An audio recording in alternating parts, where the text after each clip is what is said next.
भारत। चलिए बात करते हैं आज की सबसे बड़ी खबर के ऊपर, जो इस समय सबकी निगाहें उसी पे टिकी हुई हैं। बता दें कि उत्तर प्रदेश में 9 सीटों पर उपचुनाव होने वाले हैं, जिसको लेकर सभी पार्टियां जोर शोर से अपना प्रचार कर रही थी अपने प्रत्याशियों, अपने उम्मीदवारों के लिए। अब प्रचार जो है वो थम चुका है और आज से चुनाव जो है वो शुरू हो रहे हैं। कई जगह पे चुनाव शुरू यानी कि मतदान शुरू हो चुका है और 9 सीटों पर उपचुनाव होने वाले हैं। दरअसल बता दें कि हाल ही में अभी हुए लोकसभा चुनाव में जिस तरीके से बीजेपी ने शिकस्त खाई थी, यानी कि समाजवादी पार्टी की सरकार ने 37 सीटों पर अपनी जीत दर्ज की थी, वहीं 33 सीटों पर, महज 33 सीटों पर बीजेपी ने बाजी मारी थी। अब बता देते हैं कि अब जो उपचुनाव होने वाले हैं उसी पर सत्ताधारी सरकार हो या फिर विपक्ष पार्टी, दोनों की साख जो है वो टिकी हुई है और देखने वाली बात यही होगी कि आखिर कौन इसमें अपनी बाजी मार पाता है, यानी कि कौन जो है वो विजय हो पाता है।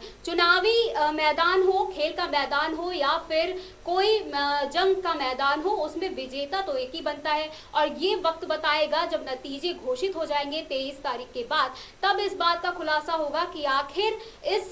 चुनावी जंग में आखिर बाजी किसने मारी है और किसके सर पर ताज जो है वो सस्ता हुआ नजर आ जाएगा। फिलहाल तो इस चुनावी रेस में बसपा भी कूद चुकी है, पर वो पहले से ही उसकी जो चुनावी जो सागर की एक कश्ती है वो पहले से ही हिलोरे खा रही थी, तो उसको देखते हुए तो बसपा जो है वो कहीं ना कहीं पहले से ही छूटी नजर आ रही है। पर अभी फिलहाल जो है वो समाजवादी पार्टी और भाजपा की जो सरकार है, उन दोनों में पार्टियों में टक्कर होने वाली है और एक बहुत बड़ा घमासान जो है वो मचा हुआ है। जिस वक्त दोनों पार्टियां जनसभा को संबोधित कर रहे थे, उस वक्त